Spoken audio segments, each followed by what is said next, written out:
Sai Ram. Sai Baba Mahaparayana, Sai Satsarita Chapter 12. Sai Leela's Experiences of Kaka Mahajani, Dhumal Pleader, Mrs. Nimonkar, Mule Shastri, and a doctor. Now let us see in this chapter how devotees were received and treated by Baba. Saint's Mission. We have seen before that the purpose or object of divine incarnation is to protect the good and destroy the wicked. But the mission of the saints is quite different. To them, the good and the wicked are the same. First, they draw the evil doers and set them on the right path. They are the Agasti to destroy the Bhavasagar, the ocean of worldly existence, or the sun to destroy the darkness of ignorance.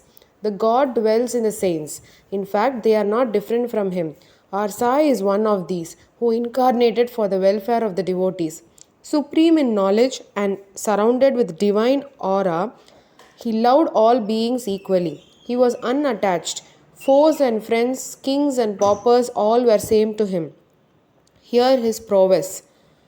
For the sake of devotees, he gave his stock of merits and was ever alert to help them. But the devotees could never approach him unless he meant to receive them.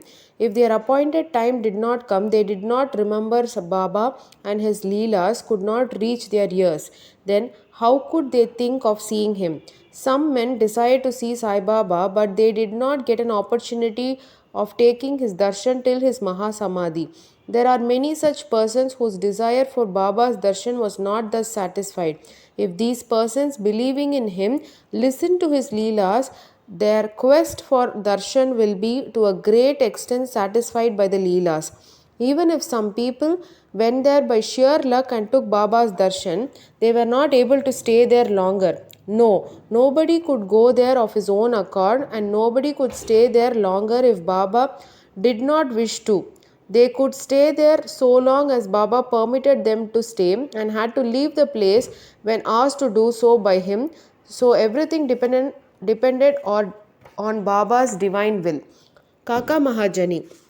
Once Kaka Mahajani went to Shirdi from Mumbai. He wanted to stay there for 1 week and enjoy the Gokulashtami festival. As soon as he took Baba's darshan, Baba asked him, "When are you returning home?" He was rather surprised at this question, but he had to give an answer. He said he would go home when he ordered him to do so. Then Baba said, "Go tomorrow." Baba's word was law and had to be obeyed. Kaka Mahajani therefore left Shirdi immediately. When he went to his office in Mumbai, he found his employer anxiously waiting for him. His Munim, the manager, suddenly fell ill. Hence, Kaka's presence was absolutely necessary. He had sent a letter to Kaka at Shirdi which was redirected to him at Mumbai. Babu Sahib Dhumal. Now listen to another story. Once Babu Sahib Dhumal was going to Nipad for a case. On the way, he came to Shirdi, took Baba's darshan and wanted to proceed to Nipad immediately, but Baba did not permit him to do so. He made him stay at Shirdi for a week or more. In the meanwhile, the magistrate at Nipad suffered intensely from pain in his abdomen and the case was adjourned. Mr. Dhumal was then allowed to go and attend to his case. It went on for some months and was tried by 4 magistrates. Ultimately, Mr. Dhumal won the case and his client was acquitted. Mrs. Nimonkar. Mr. Nana Sahib Nimonkar, Vatandar of Nimon, an honorary magistrate, was staying at Shirdi with his wife. Mr. and Mrs. Nimonkar were spending most of their time in the masjid with Baba and serving him. It so happened that their son fell ill at Belapur and the mother decided with Baba's consent to go to Belapur and see her son and other relatives and stay there for few days. But Mr. Nana Sahib asked her to return the next day. The lady was in a fix and did not know what to do, but her god Sai came to her help. While leaving Shirdi, she went to Baba, who was standing in front of Satye's Vada with Mr. Nana Sahib and others, and prostrated at his feet and asked his permission to go. Baba said to her, Go quickly, be calm and unperturbed, stay comfortably at Belapur for 4 days, see all your relatives and then return to Shirdi." How opportune were Baba's words. Mr. Nana Sahib's proposal was overruled by Baba's decree. Mule Shastri of Nasik. An orthodox Agnihotri Brahmin of Nasik, Mule Shastri, who had studied the 6 Shastras, was well versed in astrology and palmistry. Once he came to Shirdi to see Mr. Babu Sahib Bhutti, the famous millionaire of Nagpur. After seeing him, he and others went to Baba in the masjid. Baba brought various fruits and other things from vendors with his own money and distributed them to the people present in the masjid. Baba used to press the mango on all sides so skillfully that when Baba sucked it, he got all the pulp at once in his mouth and could throw away the seed. Plantains were peeled off by Baba and the pulp was distributed to the devotees, while the skin were retained by Baba for himself. Mule Shastri, as a palmist, wanted to examine Baba's palm and asked him to extend his hand. Baba ignored his request and gave him 4 plantains to him. Then they all returned to the Vada. Mule Shastri bathed, wore fresh clothes, and started his daily routine, that is Agnihotri, etc. Agnihotra. Then Baba, as usual, started for Lendi and said, "Take some geru, that is red merry substance used to dye clothes in saffron color. We shall don saffron colored cloth." None understood what Baba meant. Then, after some time, when Baba returned and the preparations for the noon arti were being made, Babu Sahib Jog asked Mule Shastri whether he would accompany him for the arti.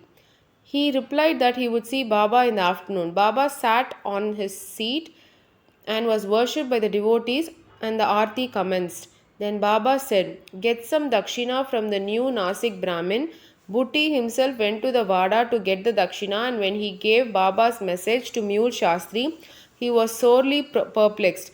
He thought in his mind thus, "I am a pure Agnihotri Brahmin, why should I pay dakshina? Baba may be a great saint, I am not his dependent. But since a great saint like Sai Baba was asking for dakshina through a multimillionaire like Bhutti, he could not refuse. So, leaving his routine unfinished, he started with Bhutti for masjid. Thinking himself holy and the masjid otherwise, he remained at a distance, and after joining his palms, threw flowers at Baba from there. Then lo, all of a sudden he saw not Baba but his late Guru Gopal Swami there. He was wondrous struck. Could this be a dream? No, it was not, as he was wide awake. But how could his late Guru Golap be there? He was speechless for some time. He pinched himself and thought again, but could not reconcile to the fact that his late Guru Golap being in the masjid. Ultimately, leaving aside all doubt, he went up, fell at his Guru's feet, and then stood there with folded hands. Other people sang Baba's Aarti while Mule Shastri chanted loudly his Guru's name. Then, casting off all the pride of caste and sacredness, he fell at his Guru's feet and closed his eyes. When he got up and opened his eyes, he saw Baba asking for dakshina. Seeing Baba's blissful form and his inconceivable power, Mule Shastri forgot himself. He was extremely pleased. His eyes were full of tears of joy. He saluted Baba and gave the dakshina. He said that his doubt was removed and he saw his own Guru. On seeing this wonderful Leela of Baba, all the people, including Mule Shastri, were much moved, and they realized the meaning of Baba's words. Bring Geru, we shall don saffron colored clothes. Such is the wonderful Leela of Baba. A doctor. Once a Mamlatar came to Shiradi with a doctor friend of his. The doctor said that his deity was Ram and that he would not bow before a Mohammedan, and so he was unwilling to go to Shiradi. The Mamlatar replied that nobody would press him to bow down, so he should come and give the pleasure of his company.